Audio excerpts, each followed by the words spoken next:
Hi everyone, welcome to KJ's Kitchen with me Saranya. Today we're going to see the preparation of yummy chocolate cake. This is 8 tablespoons of butter, that is half cup of butter. We need 3/4 cups of butter, so let's cut the second one into half. So we have 3/4 cups of butter in room temperature. Add all the butter in a large mixing bowl. Beat it with the hand mixer for 2 minutes until it becomes soft.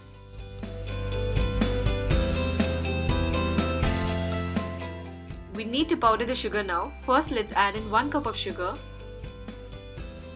and then add half cup of sugar and make it into a fine powder with a blender. Add this powdered sugar into the butter. Make sure you measure the powdered sugar again, as the granulated sugar and powdered sugar measurements would be different.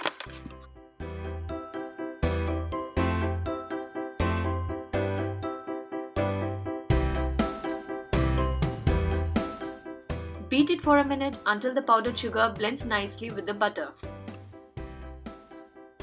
We are going to measure and sieve the dry ingredients first in a separate bowl. We need 1 3/4 cups of all-purpose flour or maida. So first I'm adding 1 cup of flour plus half a cup plus 1/4 cup, so in total 1 3/4 cups of all-purpose flour or maida. Then goes in 3/4 cups of cocoa powder. So I'm adding half a cup first plus 1/4 cup, so in total 3/4 cups of cocoa powder. Next goes in 1/2 teaspoons of baking powder, half a teaspoon of baking soda. Sieve all the dry ingredients. Here at last you can see some lumps which you can remove away. In another bowl, let's add in the wet ingredients: 3/4 cups of lukewarm milk, 1 cup of thick yogurt or curd, and half a teaspoon of vanilla essence. Mix it well with a whisk or spoon. Whisk will do better. There should not be any yogurt lumps. Mix it well. Add all the wet ingredients into the butter and sugar mixture.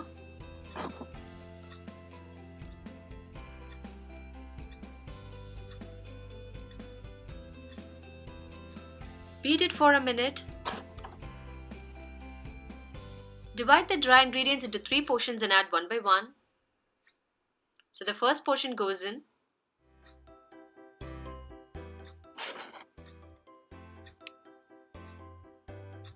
Second portion of dry ingredients.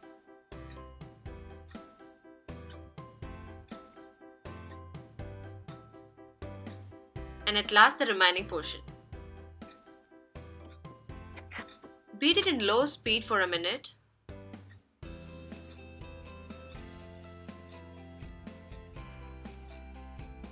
The batter is going to be very thick.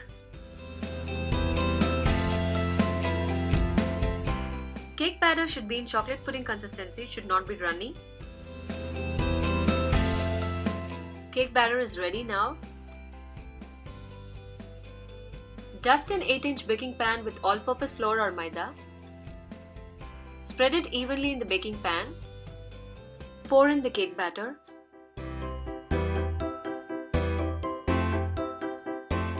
Spread it evenly in the pan. I've filled the pan just with quarter level of the batter. Tap it down nicely so any bubbles stuck inside would come out. I'm also making 2 cupcakes with the same batter. Meanwhile, preheat the oven for 180 degrees Celsius or 356 degrees Fahrenheit. Cupcakes took 10 minutes and the cake takes 18 to 20 minutes. You can check if it's done by inserting a toothpick, which should come clean. Toothpick is clean and the cake is done. Let's make chocolate frosting with heavy cream. I'm taking 1 cup of heavy cream.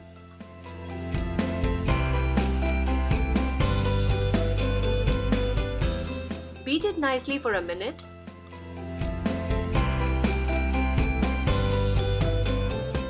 After a minute, it turns thick and foamy. Now add in 5 tablespoons of powdered sugar. It's usually good to use store-bought 10 times powdered sugar, which gives us good result for the frosting. Beat it for 3 more minutes. Heavy cream and powdered sugar is blending well, and now it's turning thicker.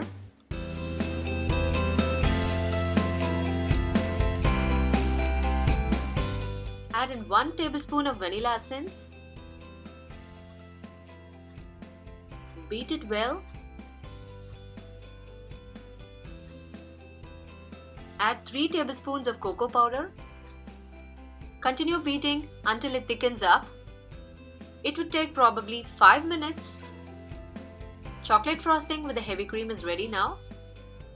So here are the cupcakes. Cake has cooled down for about 30 minutes. Close a plate on top of the pan and turn it upside down.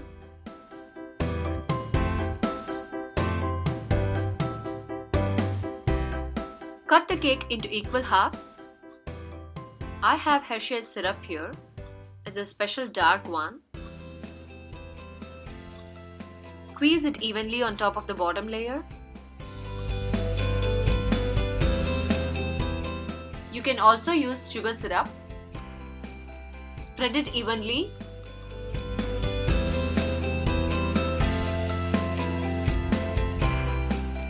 Fix back the top layer on top of the bottom layer.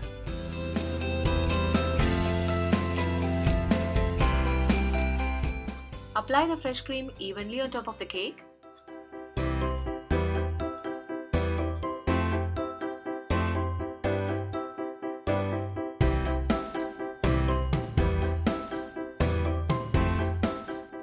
Apply on the sides too.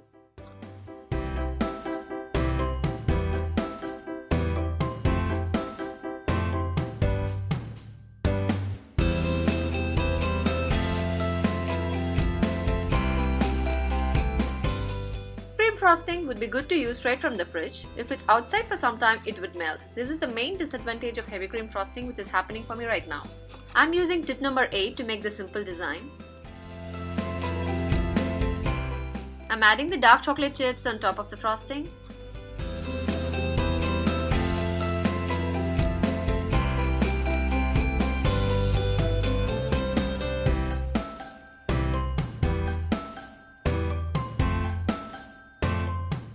Me and my son did some Christmas decorations.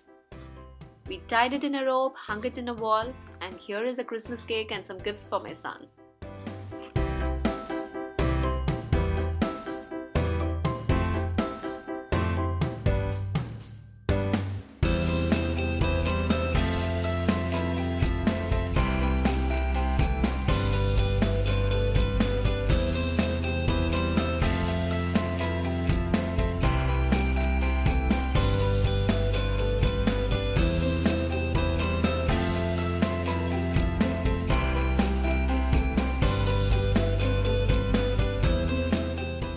Try this recipe and give your comments in the comment section below. Thanks for watching the video. If you like the recipe, give a thumbs up and don't forget to subscribe and share it with your friends.